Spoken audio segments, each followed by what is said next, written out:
Salut, ici Hugo Meunier, bienvenue à une autre grande entrevue. Cette semaine, je l'avoue, je sors de ma zone de confort en recevant quelqu'un que tous mes collègues connaissent, sauf moi, ce qui trahit pas tant mon manque de culture que mon âge, je pense. Mais comme je suis un pro, j'ai fait mes devoirs, j'ai écouté en boucle toute la carrière musicale de mon invité en fin de semaine, par une fin de semaine de pluie, ça fitait. Et là, ça me fait bien plaisir d'accueillir la chanteuse, animatrice, influenceuse, femme d'affaires et idole de la jeunesse, Alicia Moffett. Salut Alicia. Merci. Salut, merci pour cette belle intro. Ah, c'est pas pire. D'un souffle. J'ai même Vraiment, t'as même pas pris deux souffles. Je l'ai pratiqué en impressionnant. Char, quand même. C'est pas mon premier barbecue. Merci de passer nous voir et contribuer à l'éducation d'un vieux monsieur qui pense encore que Fouki, c'est le nouveau boss de l'heure, mais c'est moins ça, là. Ben oui, Fouki, c'est un boss. Je l'aime, Fouki, moi. T'as fait une toune avec... Oui, on a fait Ciel pendant la COVID. On dirait que ça fait 3 vies. Là. C'est une de tes bonnes parce que j'ai Oui. fait du catching up en fin de semaine. Oui. Et tu sais, ça, le bail. Tu sais, moi, j'ai tout fait Oui. Ben là, OK, là. très bon, mais celle avec Fouki est très bonne. Elle reste dans la tête. Oui, c'est la préférée beaucoup de... quand même des Québécois. C'était la seule chanson que j'avais sortie en français jusqu'à maintenant. Oui. Mais ouais, elle a vraiment bien performé. Celle-là, c'était... T'as beaucoup de collabs aussi. J'en ai quelques-unes. Ouais. Ouais, quand même quelques-unes. T'aimes-tu ça, faire ça? J'adore chanter avec des artistes, vraiment, vraiment.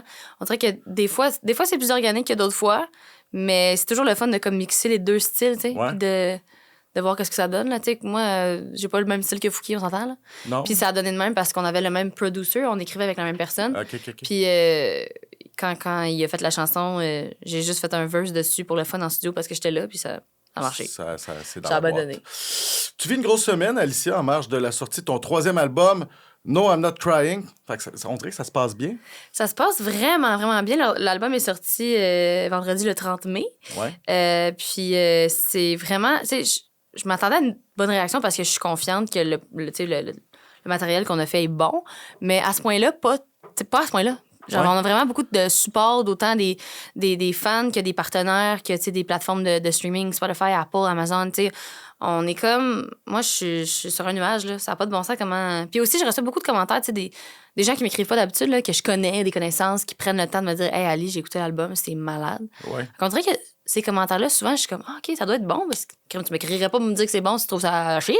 Ouais, T'sais? mais là, ma mauvaise nouvelle, des vieux messieurs comme moi commencent à t'écouter. Ça c'est le début de la fin. Là. Ben non, c'est le début du début. Cred.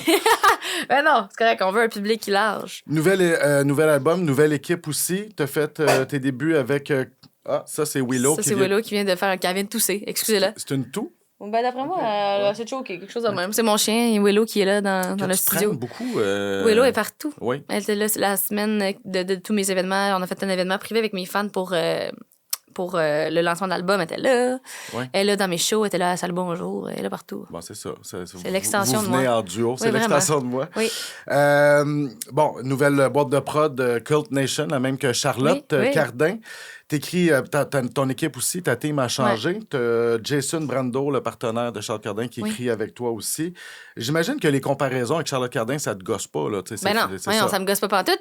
Si ça me gossait, je serais pas là avec la même boîte de production et le même label qu'elle, dans le sens que, inévitablement, je pense qu'en travaillant avec la même équipe, il peut parfois avoir des similitudes. Ouais. Puis, au contraire, moi, je vois plus ça comme on associe nos forces. T'sais, j'ai écrit une chanson sur l'album avec Charlotte. Ma chanson The Girl a été écrite avec Charlotte.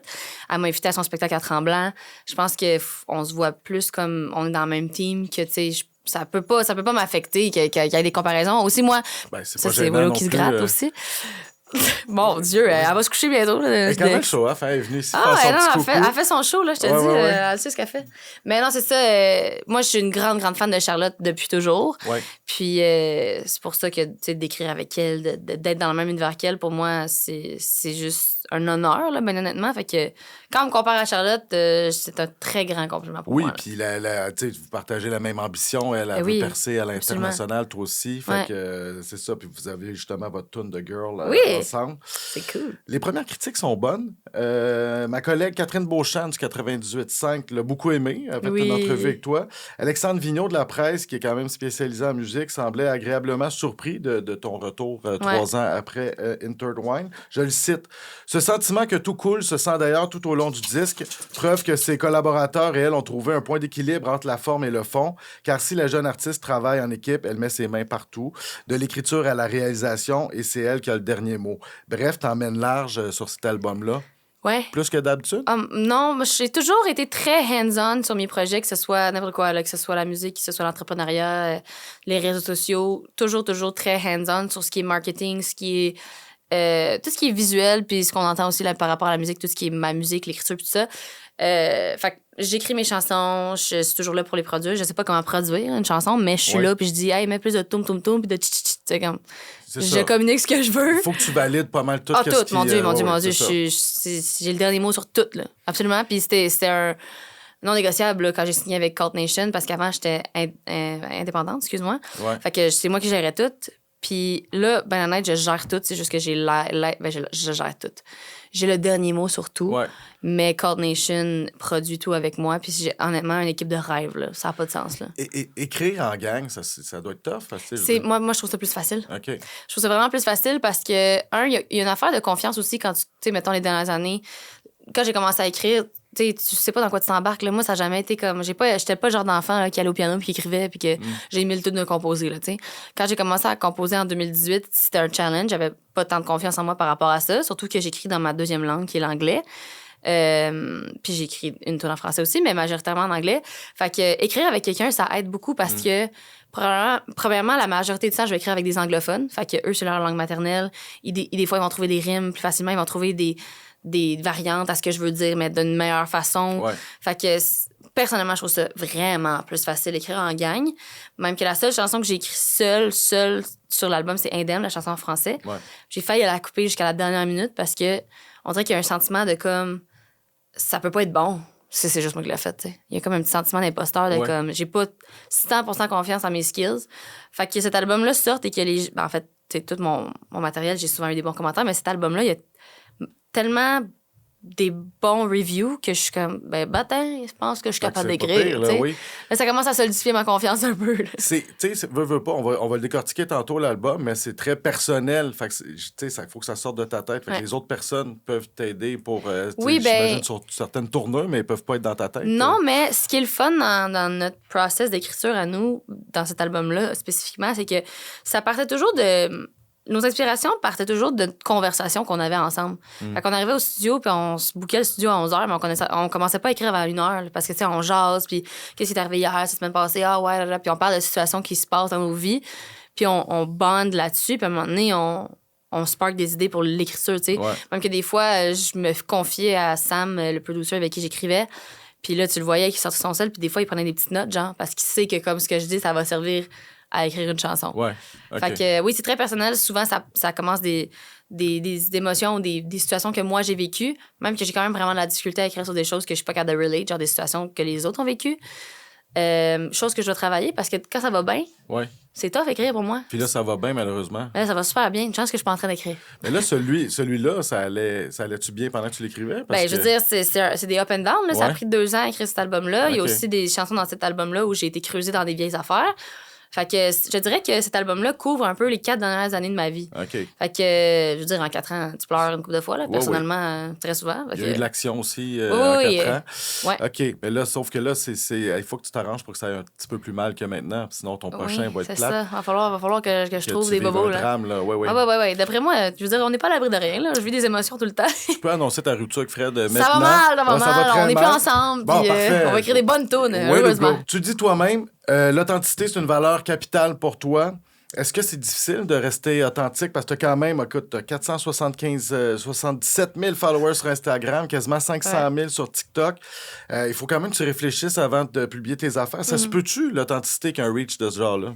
Ça se peut, full, mais l'authenticité sur les réseaux sociaux, pour moi, a changé beaucoup avec les années. Ouais. J'ai l'impression que quand j'étais plus jeune, puis je suis embarquée dans le bateau des médias sociaux, tu sais, vers 16-17, c'est là que j'ai commencé. En fait, vraiment plus tôt que ça. Je faisais des vidéos sur YouTube à 12 ans. Là.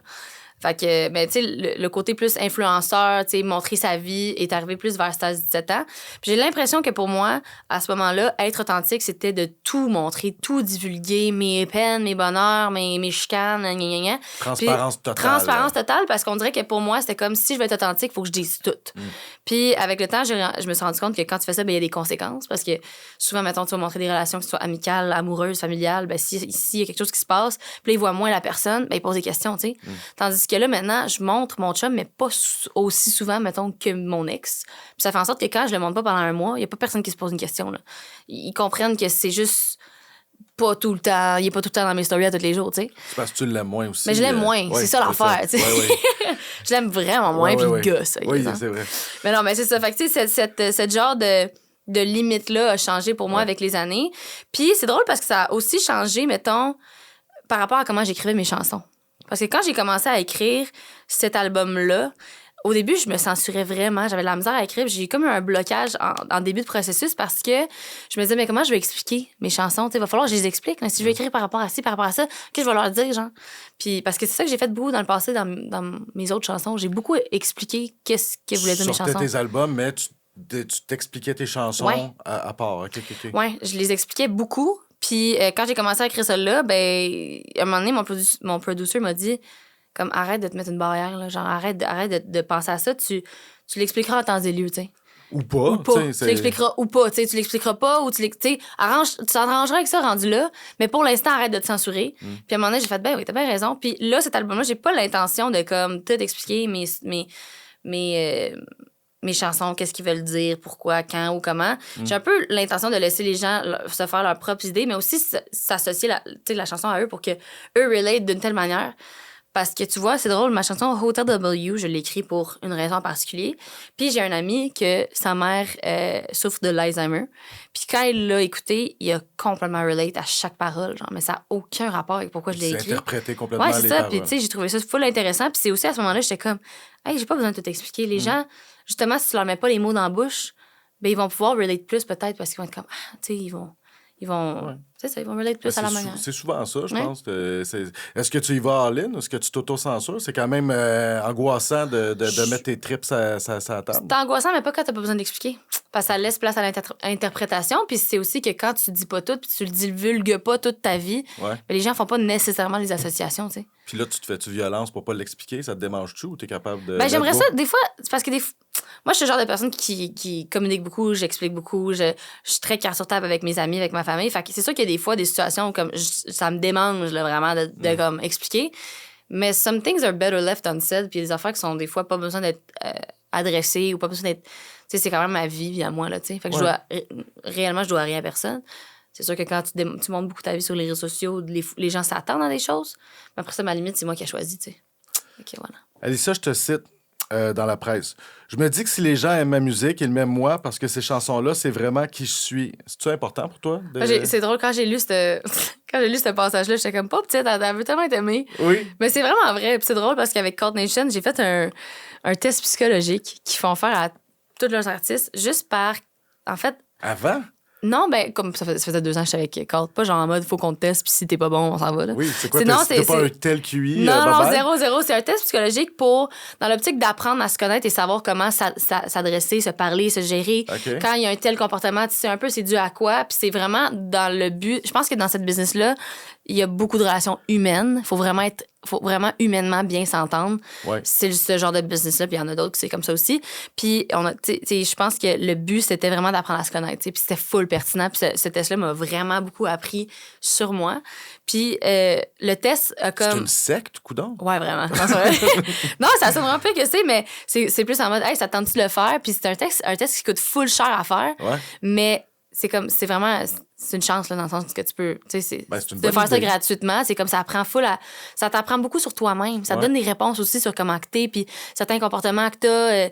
C'est vraiment, je te jure, c'est full pertinent, surtout dans une entreprise où tu veux apprendre à connaître tes employés, savoir, tu sais, pourquoi lui, il se referme, pourquoi elle capote quand on lui dit telle affaire. C'est comme, ça clarifie plein de choses, c'est full pertinent. Surtout une gang d'artistes, t'as pas le choix. Oui, c'est ça. Puis c'est drôle parce que les artistes, on a comme tout un profil sensiblement pareil, mais les gens qui sont plus comme dans le back-end de la compagnie ont aussi des tendances selon les postes, en tout cas, à méditer pour vous autres puis votre entreprise. Mais ça a ramené que mon désir de plaire est à 99 sur 100. Fait que, genre, j'ai vraiment...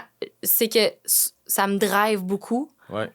Mon besoin de plaire aux gens. Je suis drivée par vouloir plaire puis vouloir bien paraître, genre, pour plein de raisons. Puis c'est comme un handicap, mais aussi, des fois, ça m'aide parce que je veux performer, je veux être bonne, je veux exceller.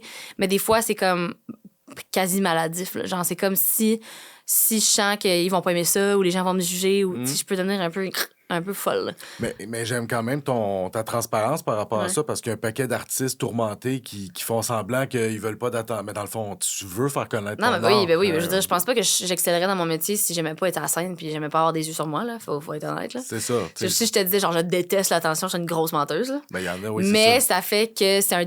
Tu sais, vouloir aimer l'attention, aimer être sur scène, aimer de l'avant, c'est quand même aimer, genre, le regard des gens. Des fois, ça peut devenir un peu comme négatif parce que, tu sais, tu penses, I think, like, 10 steps ahead, là, tu comprends? C'est je suis toujours en train de penser à comme, OK, mais si je fais ça, ça va paraître comme ça, puis comme ça, comme ça. Puis à un moment donné, c'est comme, justement, quand j'écris la musique, ben là, des fois, ça peut devenir contre-productif parce que je pense trop à ce que ça va avoir l'air. C'est ça, tout est calculé. Tu es très cartésienne. Non. Vraiment pas. Okay. C'est ça, c'est que c'est un genre de désir de plaire très artistique, de la manière que je l'explique, parce que je suis tellement pas cartésienne. C'est dur à dire. Je suis comme cartésienne pour tout ce qui est artistique, pour tout ce qui est marketing, mais genre, mes finances, c'est les comptables. Mais tu le sais qu'en venant sur le podcast de l'heure, tu sais, c'est des millions de views, fait que c'est ça. Non, ça dépend. Je suis cartésienne sur... Je sais pas. Des fois, je suis peut-être plus que je pense. On va parler de ton album un petit peu plus en profondeur. D'abord, le titre « No, I'm Not Crying », qu'on devine un brin sarcastique parce que tu disais récemment au balado La vie sociale que tu as tout le temps été très, très émotive. Oui. Ouais, c'est drôle, cet album-là. Je le décris vraiment comme... c'est très représentatif de ma personnalité. Parce que j'ai un côté très bold, très fierce, jamais de l'avant, blablabla. Mais j'ai un côté très, très, très sensible ou genre grande braillarde, grande émotive. Je vis à fond mes émotions, mais il n'y a pas beaucoup de gens qui ont accès, genre vraiment pas beaucoup. Mais avant, beaucoup de gens y avaient accès. Puis en vieillissant, j'ai changé comme ma manière d'approcher mes émotions. Je suis beaucoup plus renfermée. Je vais beaucoup plus le vivre tout seul ou avec mon chum, that's it. Puis c'est comme la métaphore de l'album No I'm Not Crying avec le cover qui est, moi, très froid avec une face de vache. C'est un peu ça, là. Resting bitch face, là, vraiment. C'est un peu la métaphore de comme ça, c'est la couverture, mais quand tu écoutes l'album, visiblement, elle braille, tu sais, elle pleure. Fait que c'est représentatif de ma personnalité aussi parce que la moitié des chansons sont très bold, très genre attitude, genre je m'en fous de tout. Genre Fake Choke, The Girl. Mais les autres, c'est full émotif. C'est des grosses balades vulnérables où genre je mets mon cœur sur la table, tu sais. Vraiment. Mais ça passe vraiment d'un à l'autre. Mais selon moi, tu sais, je crois qu'on a réussi à faire une suite quand même logique dans la sonorité de l'album, même si on a comme du up-tempo bien raide, puis des trucs très émotifs. Ouais. Tu dis à Cédric Bélanger du Journal de Québec que c'est la drama queen en toi qui a écrit cet album-là. Puis là, on a évoqué un peu tantôt. T'as-tu peur d'être trop heureuse pour écrire le prochain, mettons? J'ai pas peur d'être trop heureuse. J'ai ça avoir de la peine, mais des fois, quand tu vieillis, tu comprends que des fois, ça prend des mauvais coups pour avoir des bons coups. Faut une balance à la vie, le yin et le yang. Mais effectivement, ça me prend des émotions plus négatives pour écrire. Mais oui, c'est la drama queen en moi parce que c'est mes émotions, c'est ce que je vis, ce que je ressens, mais tu sais, comme expose en mille. Tu sais, genre, je dramatise tout parce qu'évidemment, quand t'écris, tu veux pas avoir de retenue. Fait que des fois c'est un peu caricaturé, là. Tu sais, comme... Des fois, c'est un peu intense, pas mal plus que ce que je vis, tu sais. Je veux pas parce que c'est une chanson, puis c'est émotif, puis autant, tu sais, I hope you fucking choke. Ouais. I don't hope you fucking choke, là, tu sais. Non, c'est une chanson. Fait que des fois, c'est la drama queen. Le cri du cœur. Oui, on sent l'émotion qui, tu sais, qui percutante. Oui. Choke, bon, ça, c'est écoute, pauvre toi, les commentaires d'un vieux monsieur, mais Choke, j'ai vraiment bien aimé. Cool. Who Do You Call, très bon. Colder, je pense que c'est mon coup de cœur, mais tu sais, c'est paradoxal qu'à 26 ans, tu es older, puis on sent une volonté de maturité. Oui, mais t'es encore jeune. Ça parce que tu m'as sorti probablement. Tu sais, Who Do You Call, c'est elle que j'ai moins entendue, des préférées. Colder, quand même, une des top aussi, mais moins. Fait que je trouve ça pertinent que ça soit des préférés. Puis tu te lâches là, ce côté voix sur Lay Your Light. Je sais pas si... Ben, tu sais, on voit les registres quand même beaucoup plus... Ouais, c'était très prenant vocalement, cette chanson-là. Surtout quand je l'ai faite en studio. C'était comme la première qu'on a écrit, celle-là. Au début du processus, puis je l'ai belté comme si ma vie en dépendait. Puis cette journée-là, ça a bien été. Puis après ça, quand je l'ai fait en show, j'étais même... Ah ouais, c'est ça. C'est plus difficile. Mais après ça, c'est drôle, encore une fois, tout est une question de confiance pour moi. Parce que quand je ne crois pas en moi puis j'ai peur de pas être capable de faire la note, je suis pas capable. Mais moi, un public, par exemple, je vais la belter sans problème. Paraît que le show acoustique où tu as présenté tes tunes, c'était vraiment bon. Ah, ben Puis merci. t'es plus, tu tripes à formule acoustique, J'aime finalement? vraiment ça parce que je pense que de base, je suis vraiment une grande fan de tout ce qui est balade, émotif. Ouais. J'ai grandi beaucoup avec du Adele, du Céline Dion, Sam Smith, dans le temps qui était encore plus émotif, mettons. Plus balade, je veux dire, là. Fait que c'est comme mes influences premières. Fait que je m'associe beaucoup à ça comme authentiquement. Je fais des up-tempo parce que je pense que ça en prend, puis c'est bon en show, puis j'aime beaucoup en écouter aussi, mais c'est pas ce que je préfère performer. J'aime vraiment mieux performer des chansons émotives, acoustiques. Fait que, mettons, le show que j'ai fait acoustique avec mes fans avant la sortie de l'album, ça, moi, pour moi, là, c'est comme un bonbon. Là. J'adore faire ça. Là. Ouais. C'est plus doux, je peux être plus dans mes feels. Quelle tune t'as le plus hâte de faire en show de la gang? Hotel W, sans Ah ouais? aucun doute. C'est tellement ma préférée. C'est ma préférée de l'album, puis c'est vraiment elle qui revient le plus, là, selon les commentaires et les critiques. Là, Hotel W, mais je l'avais dit, je savais que ça allait être une des tops. Puis, mais en show, là, on l'a fait parce que j'ai fait la première de Alessia Cara la semaine passée Ouais. au Canada anglais. Puis, c'est l'affaire en show, même dans un show qui n'est pas le mien. Puis, tu sais, j'ai pas tous mes éclairages, tous mes visuels, puis tout ça. Puis, c'était comme, ça bûche, là. La réception était bonne. Oui. Ça a oui. bien été, cette tournée-là? Vraiment, c'était vraiment cool. C'était complètement dernière minute et inattendu. Ouais. On l'a appris une semaine avant. On est allé là le 19 mai, puis on l'a appris la semaine avant. Fait qu'on s'est tourné sur un dizaine parce que, tu sais, des fois, la vie est bien faite, là, tout a bien à donner. Parce Ouais. que, tu sais, c'est nos nouvelles chansons. Avec mon band, on les avait pas encore pratiquées. Puis ça donnait que la semaine avant, on était en pré-production. Fait qu'on pouvait les pratiquer. Parce que dans le sens que tu peux pas organiser une pré-production dans la minute, là. On est quand même 4 plus moi. Ouais. Puis quelqu'un qui m'appelle, malaise. Mais Prends-les. non, c'est correct. C'est une amie qui probablement va me parler de ses problèmes. Ouais. Fait qu'on va parler de ça. Mais, fait que c'est ça, tu sais, pré-production, on la faisait la semaine avant, fait que ça a bien à donner. Puis ça donnait super bien parce que je revenais comme la journée avant mon événement avec mes fans, puis la semaine de mon album. Fait que, tu sais, c'était comme.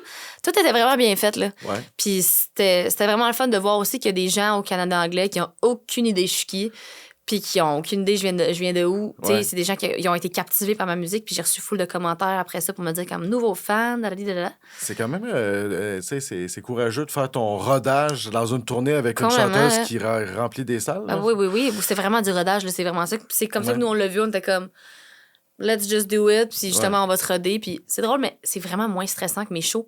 Parce que j'ai eu mon petit événement, justement, acoustique la semaine après, que j'étais 1000 fois plus stressée devant genre 100 personnes qui étaient mes fans. On dirait que la pression est comme moins là quand que tu performes pour le public de quelqu'un d'autre. C'est comme, ils savent pas je suis qui. Ils peuvent juste comme, soit continuer de pas m'aimer ou Ouais. soit m'aimer. Ouais, c'est Fait ça. que c'est comme, tu peux Oui, pas les puis décevoir vraiment. Non, là. c'est ça. Puis ils n'ont pas, de très hautes attentes. Non, c'est Fait que, même tu l'as dit, je pense, au Journal de Québec, que tu t'attendais à ce que les gens jasent puis qu'ils aillent aux toilettes pendant Oui. ton Moi, je set. pensais que je m'en allais genre devant le monde qui boit de la bière, là, tu sais. Ouais, Non, finalement. vraiment pas. J'étais agréablement surprise. Y a-tu comme une toune que t'as fait, ah, celle-là elle va pogner, puis je me doutais pas de ça. Je te dirais que ça était pas mal selon les prévisions. OK. Ouais, ça a comme confirmé certaines affaires, replacé certains trucs aussi. Mais Hotel W, ça confirme que les gens sont de même. Les gens l'aiment. Ouais. Ça va-tu jouer à la radio puis tout? Oui, ben pas Hotel W, mais Layer Light, Ah oui? ouais, elle va vraiment beaucoup rouler parce que je viens d'avoir Virgin Radio's, iHeart Radio's Rising Star. C'est comme un programme au Canada anglais où Ouais. ils choisissent un nouvel artiste. Je sais pas combien de temps, je sais pas si c'est au trimestre ou genre à chaque mois ou peu importe. Puis ils font rouler la tune au max dans tout le Canada. OK. Puis à Montréal aussi. Puis fait que ça me confirme que genre beaucoup de roulements au radio, ce qui est une extrêmement bonne nouvelle. Mettons. On Mais- était très contents. Ça l'est, tu sais, mettons, quelqu'un de ta génération, est-ce que c'est relevant d'avoir la radio qui embarque ou tu peux te gérer toi-même avec... Je pourrais, mais je pense que les gens donnent beaucoup de prestige aux médias traditionnels et à la télé et à la radio. Fait que même si je peux battre n'importe qui en streams qui joue à la radio, il y a quand même quelqu'un qui va venir me dire « Mais pourquoi tu joues pas à la radio? Mais c'est vrai que... » Parce que mes streams sont extrêmement bons pour quelqu'un au Québec qui était indépendant. Ouais. Plus qu'il y a bien du monde qui joue à la radio, mais vu que je joue pas à la radio, c'est comme ah, pourquoi je joue pas à la radio? Tu sais, c'est comme on donne beaucoup de prestige, puis avec raison, c'est des médias traditionnels. Puis je pense que la raison pourquoi on donne autant de prestige, c'est que c'est moins accessible. Je peux faire jouer ma tune sur Spotify, n'importe qui peut. Tandis que c'est pas n'importe qui peut embarquer sur la radio. Non, Fait que ça fait du sens. Tu sais. c'est vrai que c'est ancré dans nos croyances. Ben Tu sais, oui. Une bonne critique de la presse comme tu as eu, ça vaut cher, même si, ultimement, tellement. ça a moins de reach que tout ce que tu peux faire. Justement, hier, j'allais à l'épicerie, puis il y a un monsieur qui est zéro mon public cible, qui me voit, puis comme, hey, la musique est bonne, j'ai vu ça dans la presse. C'est pauvre, toi, dans un an, tu vas juste avoir des gens de ma mère va aller te voir. Puis... Non, mais regarde, moi, j'avoue ta mère dans mes salles. Là. T'es sûr? Ben, complètement. Okay. Je veux tout le monde. Micheline, Micheline, ouais, au spectacle. Indemne, c'est ta seule chanson en français sur l'album. Ouais. Tu chantes beaucoup en anglais. Y a-tu peut-être taillé le français? Non, j'avais pas le français. C'est ma langue maternelle et j'adore parler français. Mon chum parle pas un mot anglais. J'ai vraiment pas de problème avec le français. Même que je me suis rendu compte en écrivant cette chanson-là que j'aime mieux écrire en français. C'est plus facile. La raison pourquoi j'écris en anglais, c'est simplement par mes influences. J'ai beaucoup plus écouté de musique anglophone dans ma jeunesse. Ma mère est prof d'anglais, mon beau-père est anglophone. J'ai été beaucoup entourée d'anglais. Fait que ça a comme naturellement à donner de même. Mon premier peu douceur aussi parlait juste anglais. Bref. Mais quand j'ai écrit celle-là, c'était vraiment étrange. Là. J'étais dans mon auto, puis je chantonne constamment, tout le temps. Puis quand je chantonnais cet air-là, j'ai comme dit des mots français, genre, pour vrai, aucune raison. Genre, je sais pas pourquoi, je me suis pas dit je vais l'écrire en français. Puis je suis allée à mon piano à la maison, puis j'ai commencé à l'écrire. Encore une fois, une chose que je fais jamais. Parce que j'aime beaucoup plus écrire en contexte studio avec mon monde. C'était spontané, là. Ouais, puis sinon, je me fais pas tant confiance. Comme je disais, j'ai la misère à écrire seule. Puis là, j'écris tout en français, je l'écris bord à bord. Je suis arrivée en studio le lendemain, j'ai dit ça à mon producer, Jason, Sam, je leur ai montré, puis t'es comme, ouais, good, on va mettre sur l'album. Mais comme, c'est très inhabituel. D'habitude, on overthink tout, là. Puis d'habitude, on est comme, ouais, on va changer ça. On a fait genre 40 versions de Layer Light, là. Puis jusqu'à la dernière minute, justement, je l'ai challengé parce que j'étais comme, guys, il n'y a aucune raison que vous aviez pas de commentaires à donner. Je comprends pas, genre, voulez-vous juste me faire une fleur et me donner de la confiance, genre? T'es comme, non, elle est vraiment bonne. Elle a fait la cote. Elle a fait la cote, puis turns out que j'ai vraiment beaucoup de monde qui sont comme, c'est ma préférée. Chanter en français, à un moment donné, un album, ça. Peut-être, honnêtement. Moi, j'ai un grand intérêt envers l'Europe. Fait que, tu sais, qui sait, peut-être qu'à un moment donné, on va aller tenter le terrain avec un petit EP en français. On sait pas. La tune qui risque de faire réagir, c'est la chanson Fake où tu règles des comptes avec les gens qui te vargent dessus sur Reddit. Ouais. Tu t'adresses à des trolls en les nommant Imaginary People, puis tu ironises sur le fait que tu dois exister uniquement pour plaire à ces gens-là. Je te cite, I'm so fake, I read it about it. Astique, mon anglais est pas bon. I read about it on the internet today. Ça. Puis là, tu sais, les gens, ils veulent avoir une jeune fille écervelée un peu, mais c'est tous des experts qui connaissent bien. Sans farce, là, je suis allé espionner Reddit. Terrible. C'est fou. C'est fou comment tu reçois du hate. Ouais. C'est drôle parce que là, surtout vu que je mets de la lumière là-dessus, depuis genre 1 mois, c'est l'enfer. Là. Mais moi, je te jure, j'y vais pas. J'ai pas Reddit, je vais pas regarder. Mon Dieu, vas-y pas. Ben non, si je vais, m'a pogné le ditch, là, tu comprends? J'ai pogné le mais qu'est-ce c'est que tu fais au monde pour mériter ça? Man. Je te dis, là, rien. Je suis tellement genre, peace and love. Mais regarde, qu'est-ce que je te dis? Là? Mais comme les gens, je pense, les gens aiment taper sur quelqu'un, ça fait du bien à l'ego. Ça fait du bien à l'ego de dire que quelqu'un est pire que toi. Genre, c'est vraiment correct. Moi, comme je te dis, tant que je le vois pas, ça existe pas. Puis, tu sais, je veux dire, user 511 Blue Sky, c'est comme, hey, sérieux, si tu prends probablement ton nom de user, t'as chié. Deuxièmement, s'il faut que tu prennes un nom de user fake pour écrire ce que tu penses, j'ai une bonne thérapeute pour toi, là. Genre, j'ai des bons contacts. Fait comme... Anyway, c'est ça pour dire, moi, j'ai vraiment pour dire que les gens qui font ça sont vraiment pas bien, là. Fait que, mais moi, quand je suis allée une fois, parce que moi, j'ai jamais utilisé Reddit, là. Puis, tu sais, Reddit, c'est pas nécessairement, tu sais, il y a un thread sur les influenceurs, puis comment tout le monde est de la merde, là. Mais à part ça, Reddit, c'est utilisé pour d'autres choses. Puis, je pense que il y a des gens qui l'utilisent pour, tu sais, apprendre des choses. Comme moi, TikTok, je pourrais être sur le site de TikTok où c'est juste du drama, mais comme, j'apprends plein de belles choses là, sur la nutrition. Tout ça. Fait que je pense que Reddit peut vraiment être un bon réseau. Mais quand tu tombes sur le thread qui parle de toi, c'est un peu moins le fun. Mais fait que quand je suis allée voir, la seule fois que j'ai fait l'erreur d'aller voir, j'étais même « Hey, tabarnak! » Mais c'est surtout que c'est comme tellement de la merde, c'est tellement de n'importe quoi, que le lendemain, j'étais allée en studio puis j'ai fait comme « Yo, guys, je change de carrière. on rap. » Puis finalement, on a juste écrit là-dessus parce que je trouvais ça drôle. Là. Faut en rire. Là. Si je passais mes journées à lire là-dessus, puis genre, je prenais comme à la lettre tout ce que le monde dit, t'es bonne. Je retournerais à l'école. Là, j'aurais 1% de ton hate que je serais roulé en boule en dessous de mon lit. Mais non, mais je sais. Mais comme, en même temps, T'as-tu assassiné quelqu'un? Tu sais, je veux dire... Oui. Non. C'est ça. Non, mais je veux dire... Mon ego. Mais je comprends pas ce que les gens te reprochent. Puis là, j'ai espionné un peu. Puis c'était comme... même là, la toune fake passe au cash. Je veux dire, fait que, c'est comme... C'est très méta. Mais comme c'est exactement ça le but. Ils sont tous allés l'écouter, tu comprends-tu? Ils l'ont écouté, puis on dit ça parle de nous. Puis là, sont... là, mais imagine comment ils se sont sentis importants. Ah, mais je sais pas si... non, ils ont été insultés. C'était sous le thème « Le flop de la semaine », ta chanson. Oui, je l'ai vu. Ah, tu l'as vu? Oui, parce que j'ai fait une vidéo où ils m'ont fait lire ce commentaire-là. Wow. Le flop de la semaine. Et là, on t'a accusé d'éviter de nommer les vraies affaires. Tu sais, tout le monde a l'air à... Elle n'a pas fait son introspection. Mais t'as-tu noyé des bébés chats ou... Non, mais c'est ça l'affaire. C'est que je sais pas si c'est comme mon introspection. Les gens me tapent sur la tête. Puis là, après ça, ils vont dire « Ouais, mais tu dis pas ce qu'on dit vraiment. » Genre, oui. C'est comme... Je vais-tu commencer à te dire toutes les affaires qui sont rough, là, que je peux même pas te dire en caméra tellement c'est bizarre, là. Ouais. Tu sais? Fait que là... Puis en même temps... Comme, quick question, à qui je dois ça, genre? Tu sais, c'est ça qui est bizarre. C'est comme, les gens, mettons, ils vont dire, comme, mais t'as pas adressé les vrais problèmes. Je suis comme, c'est quoi les vrais problèmes? Oui. Comme, les problèmes que vous dites, ils existent même pas, genre, c'est même pas vrai, genre. T'sais. Non, pour vrai, tu sais, je ris, là, mais c'est non, quand mais même pas vrai, drôle. Faut en rire, comme. Oui, mais on te reproche de pas articuler, pas faire d'introspection, de te filmer en conduisant, de chanter mal, de bouger mal, de copier Charlotte Cardet, de copier Ellie Bieber, d'animer tout proche, de pas être fine avec ton ex, ton chum, d'exposer ta fille.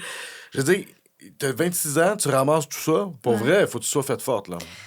Hey, mais pour vrai, honnêtement, je suis sur les réseaux depuis que j'ai 12 ans. Là. Comme des gens qui me disent que j'ai l'air d'une petite merde puis que je chante mal, ça fait genre 15 ans, là. Tu sais? Fait que, pour vrai. Puis surtout, c'est comme je dis, c'est pour ça que. Un affaire pour laquelle je suis grateful, c'est que ma popularité a monté avec très, très graduellement.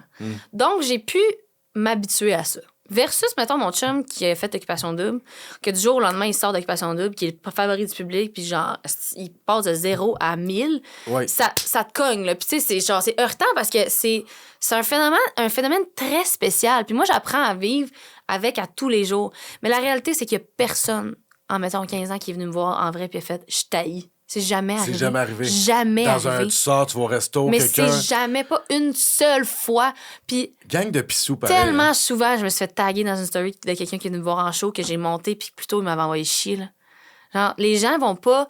C'est comme une sorte de... Je sais pas c'est quoi, mais il doit y avoir des raisons psychologiques de pourquoi le monde a besoin d'être méchant sur les réseaux sociaux, mais ça veut jamais rien dire de bon. Puis je pense que ça me sert à rien de mettre de l'attention là-dessus parce que pour vrai, comme je pense que j'ai une belle carrière, puis ça vient avec au même titre que, mettons, un médecin, là. Ouais. Pas mal sûr que des fois, ça leur tente pas là, de genre faire un test de gynécologie, là. Mais mais il y a pas des forums qui se défoulent sur le docteur. Mais oui, des mauvaises critiques Google, puis tu sais, dans le sens que tout le monde, tu sais, je suis sûre qu'il y a des affaires de ta job que t'aimes pas. Moi, c'est pas une affaire de ma job que j'aime, savoir qu'il y a des gens qui me traversent sur Reddit, mais ça vient avec. J'ai pas le choix de vivre avec. Fait que, tu sais, soit je m'appuie sur mon sort, puis je vais lire ça, puis je braille tous les soirs, ou... Puis la bonne nouvelle aussi, c'est que sur mes réseaux à moi, TikTok, Instagram, whatever, sur mes posts à moi, j'ai pas vraiment de hate. Tu filtres un peu. J'ai tout bloqué. OK, ouais, c'est ça, t'es bloqué. OK. T'as une bonne carapace. Oui. Bravo. Mais il faut, j'ai pas le choix. Je suis vraiment heureuse. Mais il doit y avoir de quoi qui t'affecte, tu sais, quand ça touche ta vie privée. Quand ça touche ma fille, ça m'affecte vraiment. Ouais. Quand, mettons, du monde qui vont dire, genre, t'as brisé ta famille ou genre, toutes sortes de niaiseries, là, ça me fait chier parce que moi, je sais c'est quoi la vérité, puis, tu sais, c'est pas vrai, là, tu sais. Fait que. Mais les gens veulent savoir. Tu sais, pour vrai, je pense que j'ai mis dans un post que je te recevais récemment, puis il y a quelqu'un qui m'a écrit « Hey, elle expose sa fille, ses réseaux sociaux. » Mais je suis comme... Qu'est-ce que ça fait? Mais moi, là, j'ai arrêté... Check bien ça, OK? Ouais. J'exposais ma fille au début, quand j'ai eu ma fille. J'ai 20 ans, j'ai aucune calice idée de ce que je fais. J'ai un enfant jeune. Ouais. Je la mets sur les réseaux sociaux sans double think, whatever. J'ai une séparation. Ça brasse plein d'affaires dans ma vie privée. Je décide d'arrêter de montrer ma fille. Ouais. Et là, les gens chialent. Mais pourquoi? Pourquoi elle montre plus? Ils chialaient parce que t'arrêtais. Mais oui! Okay, puis là, ils chialent. Parce que puis je la montre vraiment pas beaucoup, là. Ouais. J'ai fait une vidéo avec elle, dernièrement, au moment où ma chanson est sortie, parce que on le fait à la maison, on se filme sur TikTok, puis elle aime ça, mais on les pose pas. J'en ai fait une, et là, ça repart. Ah, surexpose sa fille. Mais tu sais, comme son père, il a plein de vidéos, puis comme, c'est pas de problème, lui, c'est pas grave. Mais tu sais... Mais tu sais, moi non plus, là, dans le sens qu'on a une belle relation, là, je veux pas... Ouais. Mais c'est juste vraiment spécial de voir comment, peu importe ce que tu fais, Ils ont pas content. Avec la portée, tu sais, mettons, moi, je m'en vais aux pommes avec mes enfants, j'ai pas de reach, fait que c'est pas grave. Là, je mets des photos de mes enfants, puis ils croquent dans une belle pomme. Mais toi, t'as un demi-million de personnes qui te suivent. Fait que je pense que les critiques sont comme, ben là, les pédos. Non, mais c'est ça. Puis, tu sais, après ça, il y a des risques à tout. J'exposais beaucoup plus ma fille avant, je le fais moins. Ma conscience a changé par rapport à ça. Mais c'est des affaires de qui? De moi et son père. Mais tu sais, si les gens veulent s'en mêler, c'est vraiment correct. Je ne vais pas leur répondre, je vais les bloquer. Les gérants d'estrade de tes relations. C'est des experts, comme j'ai dit dans ma chanson. Oui, c'est ça. Trouves-tu qu'il y a un 2 poids, 2 mesures? Je t'explique. C'est notre collègue Marie-Lou qui a eu cette bonne question-là, parce qu'elle a remarqué que personne n'avait achalé Joël Legendre, Pierre-Yves Lard quand il a animé OD, puis qu'il y avait des très jeunes bébés. Mais toi, tu t'es fait ramasser parce que tu animes OD puis tu as un enfant. Mais je sais, c'est tellement spécial. Ben, ça, c'est l'art d'être une femme, premièrement. Puis, ça, c'est une autre affaire. Mais c'est parce qu'il y a d'autres aspects à ça. Au moment où j'ai fait Occupation Double pour la première fois, ça faisait pas longtemps que j'étais séparée de mon ex et notre relation allait vraiment mal. Puis, ça a déteint sur les réseaux sociaux, malheureusement. Maintenant, ça va super bien. Puis, je pense que, tu sais, je veux dire, justement, quand tu traverses une séparation, il peut y avoir des up and down. Ouais. On est connus. Fait ça transparaît sur les réseaux. Et je crois que c'est pour ça que les gens ont autant mis d'emphase sur le fait que je partais à OD, puis que ma fille, puis titi, nana. Mais moi, je l'ai dit souvent, mais quand j'ai reçu l'appel pour animer Occupation Double, ma première question, c'est probablement jaw drop, what the fuck. Deuxième question, c'est mais qu'est-ce que je vais faire? J'ai un enfant, je peux pas animer OD. Puis j'ai une clause dans mon contrat là, pour dire que ma fille est inclue dans ses billets d'avion sont inclus, la personne qui l'accompagne, qui est ma mère et mon père. Contrairement à ce que les trolls sur Reddit disent. Que c'était pas des nounous, là? C'est pas une nounou que personne connaît, genre, puis que ma fille pleure pour ma présence. Non, c'est vraiment pas arrivé. Tu sais, c'est ça, là, c'est con. Là. Mais tu sais, moi, jamais je vais dire, jamais faire une story pour dire comme, by the way, c'est ma mère qui vient. Tu sais, comme, quoi ça sert, là, tu sais? C'est ça. Fait que, bref, c'est ça, j'avais une clause pour que ma fille soit là. On faisait la garde 50-50, pareil. Là, elle va à l'école privée, fait que c'est un peu différent. Là, c'est moi qui reviens. Mais tu sais, dans mon contrat, il y a des clauses comme quoi je m'absente du contrat pendant une semaine. Tu sais, il y a honnêtement, le contrat est buildé autour de ma fille, genre. T'as même pas besoin de me dire ça. C'est juste non, que mais c'est ça P.Y. Lard s'est jamais fait achaler que ça, ni Joël Legendre, aussi, jamais. tu sais, les parents qui sont hôtesses de l'air, qui sont pilotes, qui sont médecins de nuit, qui sont sa construction, puis qui doivent réveiller leurs enfants fucking tôt pour aller les porter les premiers à la garderie, ben, je veux dire, comme, on faut travailler, ben, sinon, c'est quoi, je vais, tu sais, j'aurai pas une scène, puis là, les gens vont me dire que je maltraite mon enfant parce qu'elle est habillée tout le temps pareil. Mais c'est surtout, faut que je travaille. Qu'est-ce que ça leur crée, l'éducation de ton enfant, les gens sur Reddit, je veux dire, mais gérez vos vies. T'sais. Oui, mais tu sais, encore une fois, ça revient au fait que quand t'es une personnalité publique, ça fait partie des pour et les contre, mais quand t'es une personnalité publique, les gens le voient, le pour et le contre, tandis que moi, je sais pas c'est quoi les pour et les contre d'un plombier, genre. Ouais. Je suis sûre qu'il y en a. Je suis sûre qu'il y a des affaires de sa job. Puis ils ont mal au dos, même. Ils ont mal au dos. Faut qu'ils ouvrent des tuyaux, puis c'est tough. Ouais, je veux dire, moi, je serais pas capable de faire ça, là, puis je voudrais pas faire ça non plus. Non. Fait qu'il y a des aspects négatifs à ma carrière, puis ça va jamais changer, puis ça va être de pire en pire, mais de mieux en mieux. Dans le sens que, comme, tu sais, parlez-en bien, parlez-en mal. Si t'en parles, c'est parce que clairement, il y a quelque chose qui roule quelque part, tu sais. Ben, si tu donnes pas d'attention, à un moment donné, ils vont juste se tanner, puis ils vont trouver une nouvelle personne. Mais en ce moment, je pense qu'il y a beaucoup de lumière là-dessus, le Reddit, puis les commentaires négatifs. J'ai fait une toune là-dessus, puis je veux dire, j'aurais pu aussi ne pas l'expliquer, mais comme... Non, elle est bonne. C'est du marketing, là, tu sais. C'est une bonne idée. Non, c'est une petite vengeance, un petit jab par...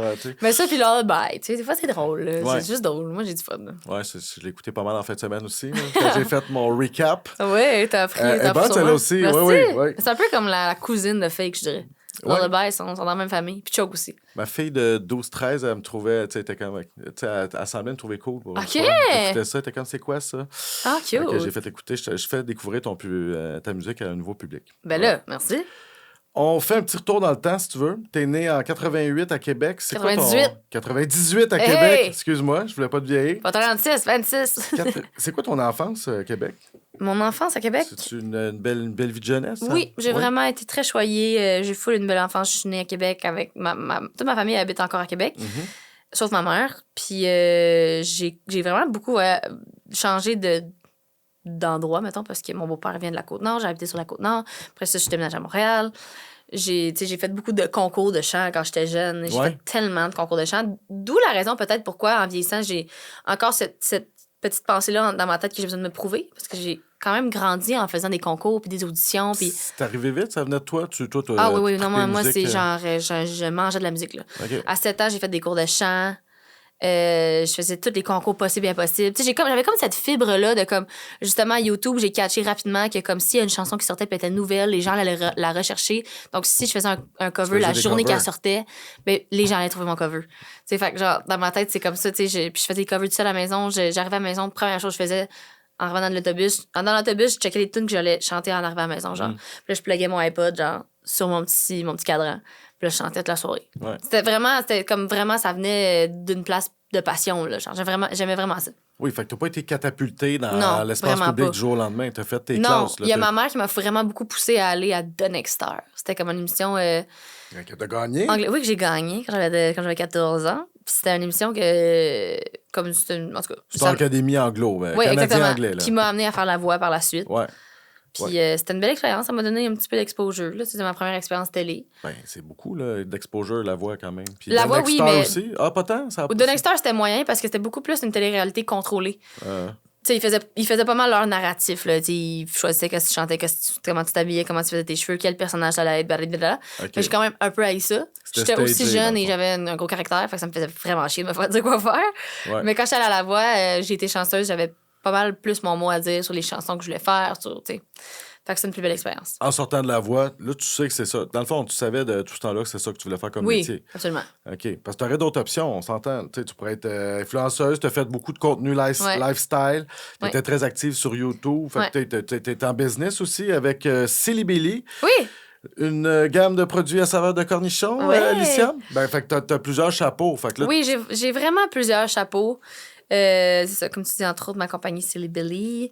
J'ai fait beaucoup de contrats sur les réseaux sociaux. Je fais beaucoup de contrats avec des compagnies, des campagnes, tout ça. Mais c'est que, la réalité, là, c'est que si je pensais vraiment super à business, je pourrais all-in aller dans le monde des influenceurs, de la création de contenu parce que il y a beaucoup d'argent à faire là. Mais la réalité, c'est que fondamentalement, j'aime tellement la musique. Puis c'est ce qui me donne le plus envie de me lever le matin, là, tu comprends? C'est ce qui me drive le plus. Faire des shows. Je pourrais faire des shows tous les jours. Genre, j'adore écrire, j'adore faire la musique, j'adore écouter mes chansons que j'ai écrites, j'adore les performer, j'adore rencontrer les fans. Tu sais, comme, j'aime tellement fondamentalement ça que c'est pour ça que, comme, je retourne toujours à ça, tu sais. Puis, en fait, c'est le noyau, selon moi, de mon branding. Là, si tu me vois en tant comme un branding, Alicia Moffett, d'après moi, c'est je suis chanteuse et ça amène d'autres choses. Au même titre que n'importe quel artiste, mettons, Dua Lipa ou Tate McRae, ils vont être chanteuses, mais après ça, Tate McRae va faire un deal avec Neutrogena ou des affaires de même. C'est un peu ça mon objectif, c'est comme la musique, puis après ça, le reste gravite autour de moi, mettons. Depuis 2023, t'animes au D avec ton chum. T'as pas trippé sur ta première année, apparemment? Non, pas du tout, parce que je vivais une séparation très publique. Puis ça, c'est pas mal l'affaire qui a teinté le plus mon expérience. Tu sais, j'avais pas la tête à ça, genre. J'étais tellement tourmentée par plein d'autres affaires. Puis je me suis fait taper sur la tête aussi beaucoup par les réseaux sociaux, le changement d'animateur de J'ai du temps à nous. C'était comme la pression là, quasi insoutenable. Tu sais, comme je te dis, j'ai une forte carapace, mais là, j'étais plus capable parce que ça venait toucher ma corde famille. Celle-là est plus sensible. Là. Puis, fait que c'était vraiment tough. J'avais de la misère à me concentrer, j'avais de la misère à me faire confiance. C'est un nouveau métier aussi. J'ai toujours fait des choses dans lesquelles j'excellais naturellement. Puis, l'animation, j'excellais pas naturellement. Fallait que je travaille vraiment plus fort. Puis c'était challengeant parce que j'étais comme... Tu sais, autant que moi, j'avais pas confiance en moi, le public avait pas confiance en moi, puis la prod avait pas confiance en moi. Fait que j'étais comme entourée de gens qui étaient comme... Ouais, il te regardait quasiment un peu de planter. Ben, tu sais, c'est ça. Puis avec, tu sais, au fil... Je pense qu'au fil de la saison, les gens étaient comme... Ils sont bons, finalement, tu sais. Puis saison 2, tout le monde a trippé sur notre animation, mais moi, je pense juste parce qu'ils l'ont pas remarqué. Je pense juste qu'ils ont arrêté de nous checker, genre. Moi, je veux dire, j'animais pareil, là, à la deuxième saison, là. Mais t'as sûrement pris de la confiance. J'ai pris de la confiance. Ouais, ça venait de tout ce qui entourait et de moi. Fait que j'ai beaucoup plus apprécié mon expérience. Puis là, on le fait pour une 3e année, puis on a super hâte. Mais c'est fou. Tu t'embarques quand même dans des projets qui génèrent beaucoup de hate sur les réseaux sociaux. Tu sais, Occupation Double, c'est probablement... Oui, c'est ça. Ouais. L'affaire qui génère le plus d'opinions et de bisbilles. Mais c'est ça que ça prend. Il y a des gens qui le consomment, puis c'est ça. On achève, ça va bien? Oui, ça va super bien. Moi, ça va bien. Tu viens-tu dire la meilleure entrevue que tu as accordée de ta carrière? Je pense que c'est la meilleure entrevue de ma vie. Parfait, merci. On va garder ce bout. Un bon teaser, ça. Est-ce que t'es quelqu'un qui s'informe, qui s'inquiète de ce qui se passe dans le monde? Dans quelle mesure? Pas assez. Parce que je suis tellement assez tourmentée par ma vie, là, puis mes stress, puis je suis quand même quelqu'un de très anxieuse, là, mais comme c'est juste que je le dis pas puis je le montre pas. Fait que des fois, ça me stresse ce qui se passe autour de nous parce que c'est très malheureux souvent. Mais oui, je m'informe, c'est juste que j'en parle pas. Je garde mon opinion pour moi. J'aime, tu sais, les gens ont déjà assez des opinions sur ma vie. S'il faut qu'ils donnent des opinions sur mes opinions, là, on n'est pas sorti du bois. Là. C'est ça, hein, je me demandais, tu te positionnes Ah, où sur les vraiment pas. enjeux, Je peux pas. parce que si tu commences, mettons, libérer Gaza, ben là, tu Ouais, non, j'ai veux pas embarquer dans... les reins assez solides pour m'embarquer là-dedans, pour vrai, là. Parce que je pense qu'il faut qu'il y ait des gens qui le fassent, qui le font. On a besoin des gens qui en parlent puis qui se positionnent là-dessus. Moi, je ne pense pas que je suis en mesure d'être capable de soutenir comme le backlash sur mes opinions ou genre... comme, déjà, je vis beaucoup de hate dans la vie de tous les jours. Je pense que je vais m'en tenir à garder mes opinions pour moi, tu sais. Je prends position quand il faut que je le fasse, tu sais. Ça, c'est un point de vue personnel, mais moi, des fois, je suis comme fasciné par la portée que vous avez. Oui. Tu sais, vous avez plus de reach que plusieurs médias collés ensemble, mais des fois, je trouve que faites quelque chose avec ça, guys. Puis là, tu sais, mettons le sac de chips, là, c'est quoi l'article que j'ai vu? Alicia Moffett revient sur l'enfer qu'elle a vécu de devoir cacher son toupette. Je suis comme... Arrêtez de parler de votre toupette. Non, mais c'est ça. Il se passe plein d'affaires, il y a des itinérants, je sais pas. Non, mais là, je peut-être sais. que je suis un naïf, là. Parce que mais non, mais je pense que c'est facile d'avoir cette opinion-là de l'extérieur, justement, mais les personnalités publiques qui vivent avec, mettons, une grande portée aussi, savent le backlash quand même très intense que t'as quand tu donnes une opinion. Fait que c'est pour ça que des fois, il faut choisir ses batailles. Parce que oui, des fois, je vais me positionner sur certains enjeux, mais la majorité du temps, je vais préférer me garder une petite gêne parce que je pense qu'il y a... Justement, il y en a qui le font. Je pense c'est pas tout le monde qui doit parler de tout. Puis aussi, c'est que je vais pas me positionner sur des questions, des enjeux sur lesquels je suis pas informée. Genre, je vais juste dire la merde, puis on va pas faire ça, tu sais. Fait que je pense que je sers peut-être à autre chose. Je sers à entertainer les gens, à faire de la bonne musique, tu sais... Je pense qu'il y a beaucoup de monde aussi qui vont venir m'écrire pour me dire « Hey, genre, ta musique m'a sauvée » ou « Ta musique m'a aidé à me sortir d'un moment plus obscur. » À un moment donné, j'ai écrit une chanson sur l'avortement. J'ai vécu un avortement et combien de femmes m'ont écrit pour me dire « Hey, ça m'a tellement aidé, tu sais. » Fait que je parle peut-être pas des enjeux qu'il y a dans les médias traditionnels, mais je pense que ma présence sur les réseaux sociaux amène autre chose. Il y a des gens qui t'écrivent que oui, ça fait... c'est ça. Mais d'un avis extérieur, des fois, quand peut-être mettons, toi, peut-être, il y a des enjeux certains qui viennent te chercher, genre. Mais peut-être que toi, tu vas être comme, Chris, parle-en. Moi, peut-être qu'il y a des enjeux que je me dis, mais mon Dieu, pourquoi c'est pas couvert? Tu sais, je pense qu'il y a comme des réseaux sociaux pour chaque affaire, selon moi. Jeune femme de 26 ans dans le monde d'aujourd'hui, trouves-tu que ça va pas pire? Ton féminisme se porte bien ou tu sens un recul? C'est dur à dire. Je pense que ça va pas super bien pour les femmes en ce moment. Non. Vraiment, là. Ben honnêtement, là, ça va crissement mal, mettons, là. On prend un pas de recul sur beaucoup trop d'enjeux. Encore une fois, j'aime mieux, comme... Moi, j'ai des opinions fortes là-dessus, mais comme des fois, je suis pas de nature argumentatrice, genre, je déteste débattre mon point. Mettons, mais moi, autour d'une table de politique, je vais fondre en larmes, genre, je suis pas capable de m'ostiner sans pleurer, genre. Fait que j'aime pas donner mes opinions comme sur surtout sur des enjeux qui me tiennent à cœur, genre. Des fois, je suis comme, je veux même pas m'ostiner, genre.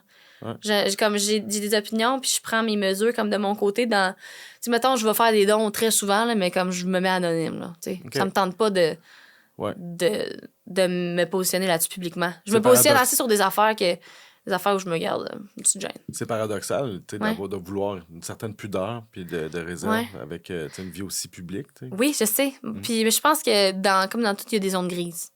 Puis je pense que ça revient au fait de mon authenticité sur les réseaux. T'sais. Je pense qu'il y a des choses sur lesquelles je suis très authentique, puis il y a des choses sur lesquelles je me garde une gêne. Comme genre, si je me pogne avec mon chum, j'ai pas besoin de le dire, tu sais. Non. C'est comme tu dois pas ça à personne, genre. J'ai l'impression que souvent, on voit les personnalités publiques comme s'ils devaient tout à tout le monde, mais je dois pas à mon plombier de venir demain matin si j'ai un tuyau qui brise. Il y a d'autres engagements. Ouais. Tu catches? Je catch. Trouves-tu que tu vis une vie normale? C'est-tu possible pour toi? Tu sais, tu sors au resto, tu vas dans un bar, est-ce que... C'est de plus en plus anormal, je te dirais. Surtout...